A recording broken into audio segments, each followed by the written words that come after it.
السلام علیکم۔ کیا آپ نے کبھی سوچا ہے کہ حج کے یہ بابرکت دن کیسے گزرتے ہیں؟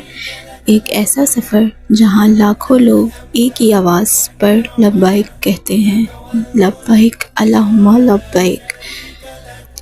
سب سے پہلے حجاج مکہ مکرمہ پہنچتے ہیں، سب کچھ چھوڑ کر صرف اللہ کے لیے۔ سادہ سفید احرام میں سب برابر ہو جاتے ہیں۔ 8 ذی الحج کو حجاج منا کی طرف روانہ ہوتے ہیں۔ یہاں دن اور رات عبادت، دعا اور ذکر میں گزرتے ہیں۔ دل اگلے عظیم دن کی تیاری کرتا ہے۔ پھر اگلے دن یوم عرفہ آتا ہے، حج کا سب سے عظیم دن۔ لاکھوں ہاتھ اللہ کے حضور اٹھتے ہیں، آنکھیں اشک بار ہوتی ہیں اور اللہ کی رحمت برستی ہے۔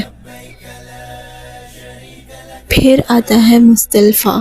رات کے وقت حجاج کھلے آسمان تلے آرام کرتے ہیں، اللہ کو یاد کرتے ہیں اور اگلے عمل کے لیے کنکریاں جمع کرتے ہیں۔